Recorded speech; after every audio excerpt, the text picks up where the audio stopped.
Hero Rajasekhar కొంత విరామం తర్వాత వరుస సినిమాలకు సంతకాలు చేశారు. ఓవైపు హీరోగా నటిస్తూ మరోవైపు ప్రధాన పాత్రలు చేస్తున్నారు. నవంబర్ 25న కొత్త సినిమా చిత్రీకరణలో ఆయనకు గాయాలయ్యాయి. మేడ్చల్ సమీపంలో యాక్షన్ సీక్వెన్స్ షూట్ చేస్తుండగా కాలికి గాయాలయ్యాయి. ఈ విషయం ఆలస్యంగా వెలుగులోకి వచ్చింది. యూనిట్ వర్గాలు చెబుతున్న దాని ప్రకారం రాజశేఖర్ కుడి కాలికి బలమైన గాయాలయ్యాయి. మడమ దగ్గర పెద్ద ఇంజూరీ అయినట్టు తెలిసింది. గాయమైన వెంటనే హుటాహుటిన యూనిట్ సభ్యులు ఆస్పత్రికి తీసుకుని వెళ్లారు. వైద్యులు సర్జరీ చేశారు. ఈ సర్జరీ సుమారు 3 గంటల పాటు జరిగిందట. బలమైన గాయం కావడంతో బోన్ బయటకు వచ్చిందని, అందువల్ల సర్జరీకి అంత సమయం పట్టిందని చెబుతున్నారు.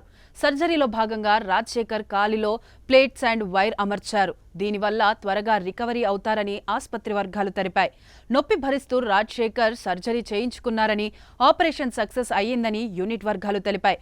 ప్రస్తుతం ఆయన రికవరీ అవుతున్నారు. సర్జరీ తర్వాత 3 నుంచి 4 వారాల పాటు తప్పనిసరిగా విశ్రాంతి తీసుకోవాలని రాజశేఖర్కు వైద్యులు తెలిపారు. ముఖ్యంగా గాయమైన కాలిని ఎట్టి పరిస్థితుల్లోనూ కదపకూడదని చెప్పారు. అందువల్ల కొన్ని రోజుల పాటు ఆయన సినిమా షూటింగ్లకు దూరంగా ఉంటారు.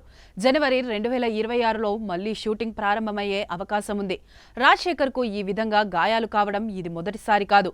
నవంబర్ 15, 1989లో మగాడు షూటింగ్ చేస్తున్న సమయంలోనూ ఆయనకు గాయమైంది. అప్పుడు ఎడమ కాలికి గాయమైతే ఇప్పుడు కుడి కాలికి గాయమైంది. 35 ఏళ్ల తర్వాత ఇప్పుడు నవంబర్లోనే మళ్లీ ఆయనకు గాయమైంది. గాయాలను సైతం లెక్క చేయకుండా యాక్షన్ సీన్లు చేస్తున్నారు. Rajasekhar upcoming project biker. ఇది కాకుండా మరో 2 సినిమాలు చేస్తున్నారు. ఆ సినిమాల టైటిల్స్ ఖరారు చేయలేదు. రికవరీ తర్వాత ఆ 2 సినిమాల షూటింగ్లు మొదలవుతాయి. సాక్షి టీవీ ప్రసారాలను నిలిపివేయడం చట్టరీత్యా నేరం.